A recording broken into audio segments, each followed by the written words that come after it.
Hey there, and welcome to Above Board with Canderpath.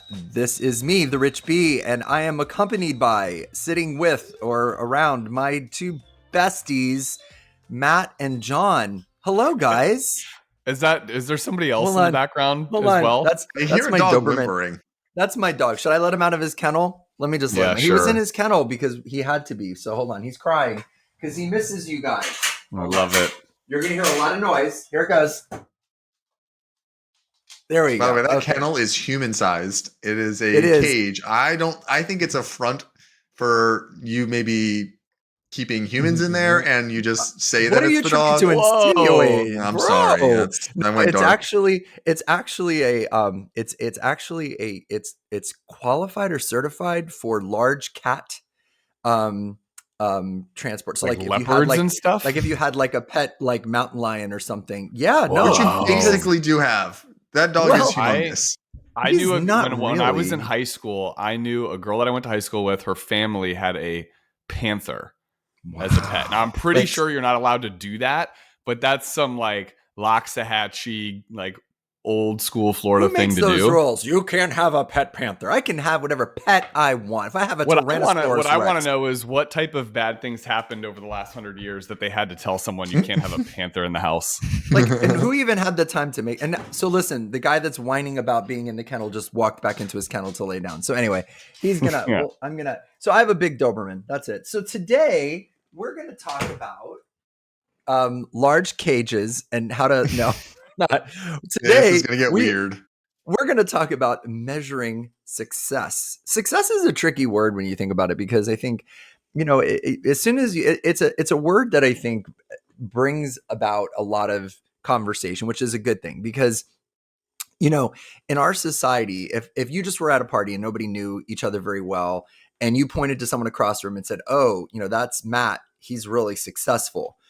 Instantly, in our That's what I would society, in our country, what is the first thing that comes to mind? Honestly, all jokes aside, I point to somebody, I go, "Oh, see that guy? He's super successful." It's wealth, money. Right away. Yeah. But yet there's a lot of wealthy people that, while they've achieved financial success, which is great, that's a wonderful thing, because you can do some good things with financial success. They're not necessarily successful. I mean, it's just, we automatically sort of go right to that. Wouldn't you agree, in our society in general? Well, it's an easy metric to measure up against. I mean, there's a number, and you can say, hey, if you're at this number, then you're successful, and if you're below this number, you're not. So I think it makes the job of defining success really easy, but I think that's not the full picture.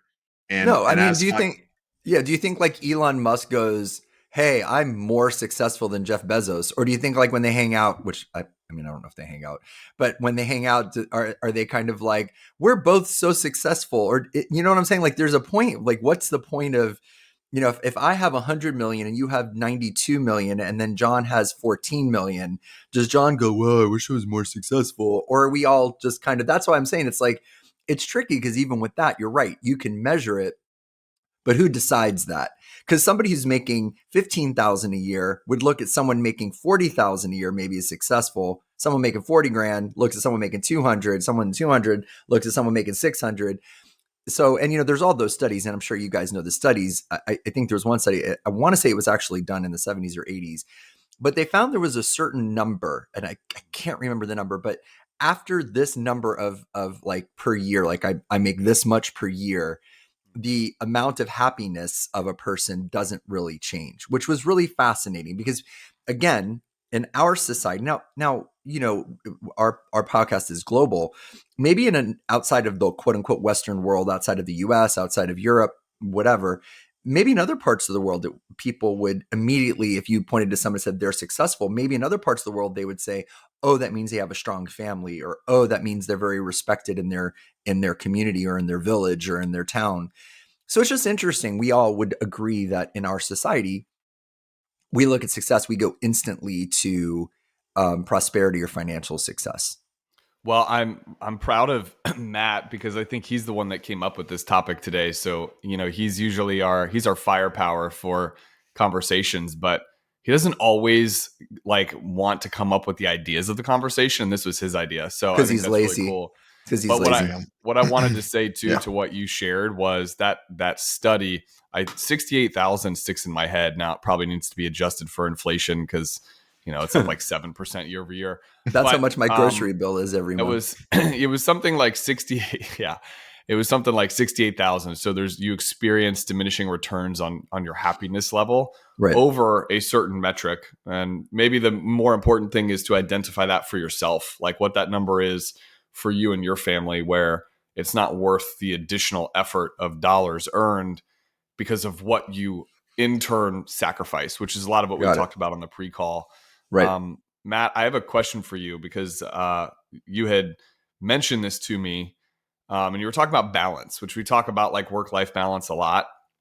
And you had mentioned to me like this month, my balance feels good, which kind of made me realize identifying work-life balance or life-work balance, whatever you want to prioritize first, that is a month-to-month, week-to-week, not struggle, but conscious effort that you always have to be doing to make sure that you feel well-rounded in all the areas of life that gives you energy and happiness. Can you maybe elaborate a little bit on that, or what that means to you? What balance, what success means for you? Yeah, I think I define success in two ways, and they're not really monetary. And I think to kind of go back to Rich's original point is, how do we measure success? The two ways that I measure success are on impact and time, and those are really hard to put a number to, right? You can't say, hey, well, if you have the time to be able to do XYZ tasks, or if you are impactful in someone's lives, that's a really hard definition of it. So I really struggle, or I try to define my success by the time. So the way that I do that, John, is, being able to control what my day looks like, what my week looks like. And sometimes that's not I have a horrible balance where it's work, work, work, work, work, work, work, and having a young family, missing out on things. And then there's times that it's the opposite, where I feel like, gosh, I have not worked in a while. This last week, we've been through a hurricane here in Central Florida. So kids are home from school. Kids were sick before that. And I'm trying to help out and be a good dad, as well as be a good business owner and good financial advisor. So my balance is way out of whack. And then the second element to that, John, was impact. We've talked about this before on previous podcasts. Is I don't think the right word is love language, but I strive for being impactful in people's lives. And we have hundreds of clients. My reason that I get up in the morning is not the monetary side of things. It's to be impactful to these people, to help them with their finance, on their financial journey, be able to answer questions, be that person that I'm usually the first, or hopefully I'm the first one that they call when there's something going on in their lives that impacts their financial journey. So those are the ways that I personally define success. And again, the balance of that is really hard to maintain, and it's also really hard to quantify when I'm feeling one way or the other. Rich, what about you? Because you've been extremely busy with work lately. How are you feeling as far as like where are you finding success in creating balance for yourself lately? I don't believe in balance. I don't believe there's any such thing as work-life balance. I think it's work-life mix. I think that work-life balance is mythical. I think it's something that we've all, I'm looking at Matt's video, right now, and he's got fishing poles leaning against his thing in the back. So, you have his area of place of work where he spends a lot of his time. And I know because, when I drive by his house in the evening, sometimes that light is always on in that front office. But yet, you see the fishing poles in the background, which symbolize to me, you giving yourself a break and having fun and enjoying yourself. But I don't believe in that. I think it's work-life mix, where you just find a day where you may find a day where the schedule just doesn't really allow you to do that much with your family. You have, I'll make it a positive thing for you guys, because you guys have been through a lot.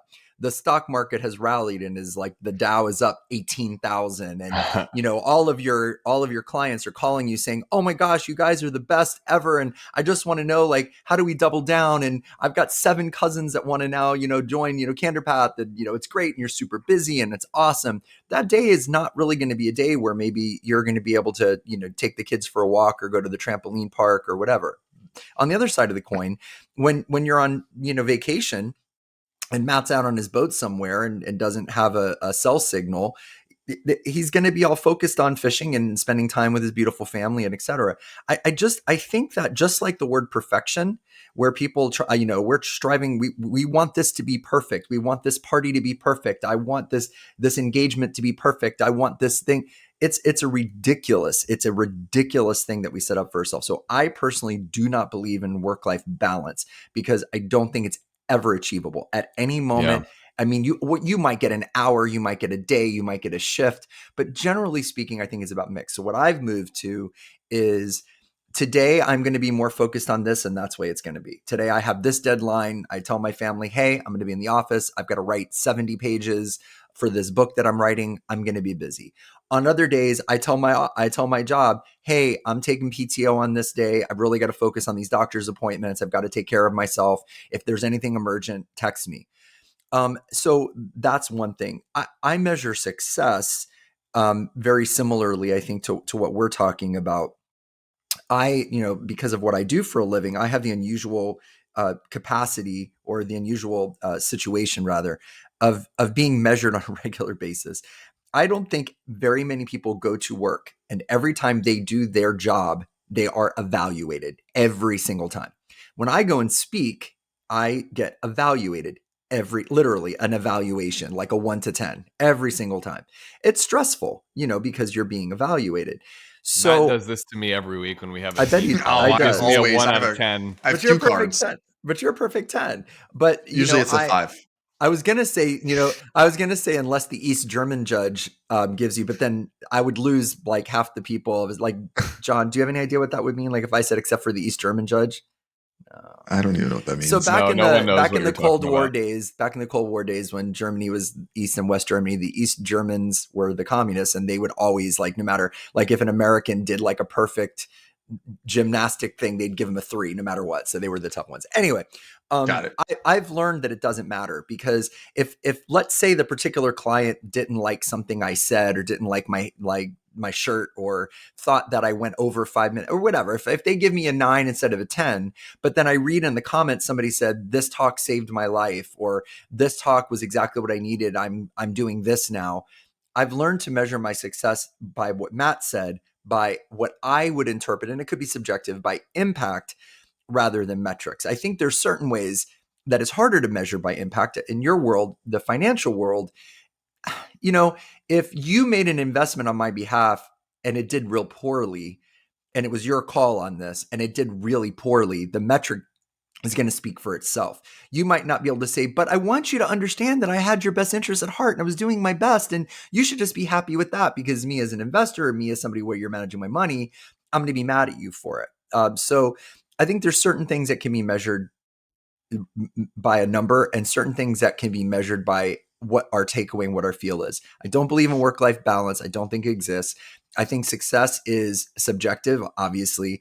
And I think that a wise person will look at success in different categories rather than just one, because I think the man or woman who determines their success solely on their looks, solely on their dating roster, solely on their financial balance, solely on what people think about them, just in one of those areas, they're going to eventually at some point be crushed. So that is an area where you have to spread it out. I think there's some truth to that. And I think there's also a lot of buzzwords that have been thrown around, especially with now there's a lot more people working from home, and that has been a much more topical area. And I think, like I said, it's more of a buzzword. I think where I would look at it just slightly different is at least being conscious of the fact that you're trying to, that even the comment you stated, hey, there's going to be a day where I need to work all day long and I'm going to be out of things.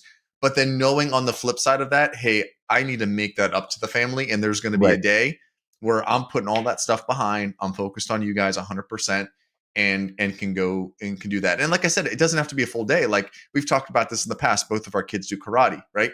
I can be engaged in that, or I could have my face in my phone, right? Those are the two options. And so if I have my face in my phone all day long because I'm busting my butt, then there's going to be moments throughout the day where I can be like, all right, put it down, step away from the phone, step away from the Apple Watch and everything else, and focus on one element that is important to the family. And I think just being conscious of that maybe is more than the buzzword or striving for work-life balance, is just knowing I've got to, I guess I'm going back to the word balance. I've got to balance this out somehow, especially on days where you're balls to the walls Right. working. And that's why I think of it as a mix, because you won't balance it. Because if you're already at 5 p.m. and you've spent 70% of your day with your face in your phone, there's no way that you can make up that 70%. So that's why I agree. It's a semantic game, but that's why I think if people take the pressure off themselves to try to 50-50 it, which is impossible, and just do exactly what you said, like, hey, I've been super not present for my family today. I've got to, like you said, make it up. Then that's the best that it can be. And it's like diet, right? I mean, it's like John, John's super fit. He works out all the time. There might be a day where he has a couple of extra drinks because he's celebrating something, or there's a really, Jackie makes some great cookies because, I know she does a lot of baking. She's like Susie Homemaker, and, she does a lot of that kind of stuff. So, and then maybe he'll like have a brownie or two that day. And then he's like, oh man. And then the next day he's all about, chicken breasts and salad. So it just comes out, I guess, in the wash. But I think also think you're unique too, right, Rich? Because you travel for a living, right? So I work from home for the most part. 3 days a week I'm home, 2 days I'm in the office. Really easy for me to talk about work-life balance. Hey, I'm going to leave my office 15 minutes earlier and literally step outside the threshold, and I'm with the family. You are in Duluth, Minnesota. You can't be like, hey, I'm in New Brunswick, New Jersey soon. So yeah, okay. Exactly. You can't be like, hey, you know what? I'm going to end my talk 10 minutes early, and I'm going to be present with the family. You're 1,500 miles away from them. So I also think it's a lot of it is where we are in our different careers and where we work from. Now, the flip side to you is, and again, I'm not saying this, but I would think that, okay, you're in Brunswick, New Jersey, and then you're home for X number of days, and not that you're not working during those days, but like that's not a day of air travel and staying in a hotel and doing things, and you have the ability to bifurcate your time. But I also agree, it's really difficult to do that, especially if you're traveling for a living, or if you're doing something unique where you don't have the luxury. Working in like a mine, I don't know. Like I saw the basketball. I thought of this the picture of the guy who just came from the mine and went to the basketball game with his son. I love that. Yeah, like I'm talking about being able to step over my threshold. This guy's 2,000 feet below the surface, breathing in mine dust or whatever, and then he goes to a basketball game with this kid. His definition is going to be way different than ours. John, do you think that also, I agree 100%. By the way, it's a beautiful story. And I don't know if you saw the update on that, but the team did like some really cool things for him and got him like great for a follow. Yeah, like season tickets or something. Yeah, it's super cool. I love when I see like stories like that. John, do you think also with measuring success outside of work and family, what about self, like things that you do for self? You've made some really, and I just want to give you a honest, like all joking aside, like even my son saw you the other day when you were working out in your garage, and he goes, Uncle Johnny's jacked. So you've done a lot. You've done a lot of you've always been fit, but you've really, really stepped it up. And do you also find that and you're a great dad, you really are, you're very present with your kids. You are always doing things with them and taking them places. And really, even when I speak to you, you always talk about, and Matt, you're the same way, always talk about, making time for your kids and valuing your kids. And it's, to me, it's so beautiful and so encouraging. So John, for you, I want to focus on that real quick, because we hit the kind of work part and a little bit. For you with success, how do you gauge that for your own self-care, for your own self, your time? For him, it's money. Fitness? It's all money. It's just whatever his bank account states. Are people paying him to work out? Does he have like an OnlyFans page or something? That'd be great. Show us your feet. No, oh man, this got super weird Matt's real fast with like cage stuff and like whatever. So Sorry, Matt, you've taken this dark a couple times already. Sorry, guys. I'll just. So I would say for me, success is, you guys know, I use this like weekly planner, and I set goals for myself for the week, and then I kind of back into what my goals for myself are for the day, and they're not always work related. A lot of times they are self-care stuff. If I want to work out X amount of minutes a week or a day, or I want to do something active with the kids, like I want to go to the front of the neighborhood, we have a basketball hoop, like I want to go shoot hoops with the kids so I can be active but also be present with them and that type of stuff. But what I've noticed, so that's been so good for my own level of what I'll define as personal success, because I feel good about, hey, these are the 3 big things that I needed to complete this week. And then within that, I look at each day and what are 3 things that I can do to work towards those 3 goals for the week that I set for myself. So it's like a 3x3 thing. Like I am constantly thinking that way. What I've noticed recently, I would say in these last few months, which why I was so fascinated by Matt kind of talking earlier about like focusing on balance on a month to month basis, because it's an evolution and you constantly have to work at it. And what I'm noticing recently about myself is I set these goals or standards of what I'm defining as like, it's almost become so rigid to me that like, if I don't check the box, I didn't successfully complete it. And then therefore the week wasn't a success. And now recently I'm trying to redefine for my own self that level of success of like, give yourself a little bit of grace, like a little bit of forgiveness. Maybe you didn't accomplish all those things that you set out to accomplish.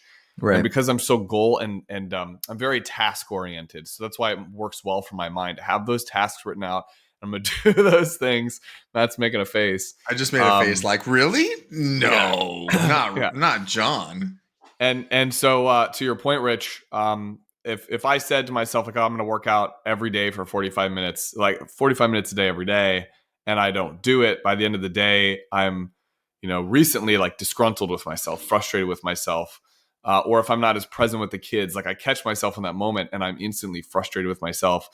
And so just trying to redefine it like right then and there, like, hey, it's okay because I can come back at it tomorrow. As long as I can like self-evaluate and come back at it tomorrow, I just, I'm trying to give myself a little bit more forgiveness recently. And I think that is in the moment, as of this conversation, what I'm trying to redefine as success is like being a little okay with, okay, I didn't check all these boxes. Maybe it's a little bit of a balance, John. Well, like Rich doesn't believe in balance. Rich doesn't believe in balance. He doesn't believe in it, so we can't use those words. But I get it. It's a buzzword in art. It's a total buzzword, and I hate buzzwords. So I'm just. It is a buzzword, and I wasn't, and by no means am I saying like we shouldn't strive to be able to achieve some sort of equity in between work and life and all that kind of stuff. I just think that people automatically, when you think of balance, you think of those like scales of justice, and you think of it being perfectly balanced, and I think people get frustrated because they're like, oh, all I did was work today, or all I did was take care of the the family today, and that's why I say I just think it's a hard goal to hit. It's also really tough when in describing what I described, I set out to say like, okay, I'm going to do this week. Could be it's a lot of times it is work related, right? And then a hurricane hits. We're off of school is off for 2 days. Kids get sick. We've been dealing with some of the same challenges as Matt has recently. And you got to pivot a day quick. You all of a sudden you have 4 meetings and you have all these goals. The next thing you know, you can't do any of those things. And I have a choice in that moment to either be frustrated by it or just adjust and maybe accept that as an opportunity of like, I get to be a present dad today because I get to be with my children now. Right. So I really do think it's redefining that. When I was in my early 20s, success was based off of financial gain. You're not at that. You haven't crossed that threshold of financial success yet. So you're pursuing it, whatever that number is. We talked about at the beginning of this podcast, like your number where it starts creating diminishing returns of happiness. Well, when you're in your early 20s, you haven't crossed that yet. You're working real hard for it. And that was okay because I could just work more hours. I could just flat out put more time into it. Now that I have children, I've got a family. I realize that the only non-renewable resource we have is time. I can't buy more of it. I can't get more of it. I just have to prioritize it. Yeah. And so it has changed for me. And I think a lot of people listening to this would say they've experienced like your priorities just change over time and how we define and that's true. And I think I would add to that. I always say that the 2 things that we don't have unlimited amounts of are time and energy. You only have so much time on this earth, so much time in a day, so much time in a shift, so much time in, whatever. And you also don't have unlimited energy. You get tired at some point. You can be Tony Montana, going and going and going, using something to keep you going. But at some point, you just I pass just out. got that joke. I Yeah, just got I'm that glad joke. you did. I'm glad One you of my did. favorite musicians, I've used his quotes before on here. His name is Jason Isbell, and he's a musician out of Muscle Shoals, Alabama. Cool. And one of his famous lines that he's quoted is time running out is a gift, right? Meaning that Yeah. if time was forever, if we were in the name of the song was actually vampires. If we were vampires, I was just gonna say, like, and vampires. yeah, if we were vampires and time never ran out, then why would we be close to someone else, or why would we want to have a bucket list, or why would we want to like have moments that are so Interesting. special? That's But interesting. time running out is actually a gift that forces us to say, hey, this might be the last time I do this. So let's go do this. Or, hey, I might not be on this earth next year. So I'm taking that trip That's this totally true. I year. mean, yeah, like even when And you're it's like on changed a my perspective of a lot of things of I like, love hey, that. we have a finite amount of time here. We don't know how long it's going to be. So it's actually a blessing in a term. And I know this would be hard for someone who maybe just suffered a loss. And again, Rich, I know you suffered a loss not too long ago, but the looking at it just maybe in less of a lens of seeing someone pass away and more of a lens of, hey, we are only here for so long. Like, let's make the most of this. That's true of anything, right? Huge. Like, yeah, if you're going to Universal with your kids, you know we're going to be here from, I'm making this up, 9 a.m. to 7 p.m. There's a limited amount of time. You can't just go, hey, I'm going to sit on a bench and just, scroll through my phone because we've got all the time in the world. But, if you were going to be there, for 50 years, then maybe you would do that. So it makes sense. Even on something like a vacation, you know that at some point it's coming to an end. You have your day that you have to check in for your flight and repack and get everybody ready to go to the airport. So I think that's really neat. I'm gonna look up. Just text me that song. Yeah, he also said another one which was sort of related to that is time moves slow up until age 18, then it picks up speed at 21. And that also really resonated with me as like you remembered growing up like days that were so long at school and it seemed forever that this was going to happen. I've said this before on the podcast, like usually when I get into bed at night, Lauren's in bed and I just put the kids down, I pop into bed. I said, I was just here a second ago. 1 second ago, I was getting up this morning and now I'm right back here. I feel like that about the holidays, like with Halloween, like you're trick-or-treating and then I always turn to my wife and I'm like, we're going to be putting up Christmas decorations and then I'm going to be taking them down going, what happened? And right now, literally, I saw Christmas commercials on last night and I go, no freaking way. Like I just said that, like I just did this. What I love about that is just the reminder of the I don't know what the word is, how things, it's like sand through your fingers, it just goes by so stinking quick. But, and I think that's why, when you think about success, there's so many different areas where you can be successful. You can be, financially not great, not in a great place, but still be a successful person, still be a successful parent or a successful human being. And by the other stretch, you can be super wealthy and be super successful in other ways and make a difference in this world. But I do think that I do think that our measures of success are sometimes things that we have to think about. Also, really quick, I want to close out with, there's a difference between, if you think about success, when people say being happy and being engaged, or being satisfied and being engaged. For example, I can come to your office for an initial meeting and you make me a cup of coffee and you give me a Candor Path baseball hat and there's a really nice mug and the office is really nice and we have a great conversation and I can be very happy or satisfied with that. However, if I then don't hear from you when I'm investing with you and we don't have a lot of conversations and you don't check in with me, or if I'm not part of anything, then I'm not engaged. And Gallup did a study about that where it showed that customers or clients of companies that felt very engaged with the company are much more likely to stay with that company and whatever. Whereas happy is very fleeting. I could just be happy because you gave me a nice cup of coffee, but it doesn't mean I'm engaged. And I think that's life too, right? Like we can be happy. Oh, my Amazon package came a day early. That can make me happy, but it doesn't necessarily mean that I'm satisfied with life or that life is going in the direction I want. So I think it's paying attention to those kinds of moments. But I love the idea and how both of you, because you're both entrepreneurs, so you're well aware of the fact that you have a degree of control over some of what you do and what is successful and not successful. But at the same time, I appreciate that we also talk about, the teacher or the factory worker or the hospital unit secretary or the nurse or, the miner or the truck driver that might not have that level of independence, and that people just I don't remember which, John, you said it, have to give themselves some grace. I just think that's what we have to do, is giving grace. Any closing thoughts on this whole idea of success and measuring it and how we look at it? That would be just a long pause. I was looking at Matt. I was waiting for John, you've talked the least on our podcast today, so it's your turn to jump in. Sometimes it's nice to be. I've been engaged in listening. I've been actively listening, and I've been enjoying it. I've been learning stuff. I don't always need to talk. Are you satisfied with this podcast so far, John? I would give it, if I could hold up a little paddle that said 10, I would give it a 10 out of 10, even though Matt would probably give me a 5. I give it a 5. A 5. All right, listen. The East German judge.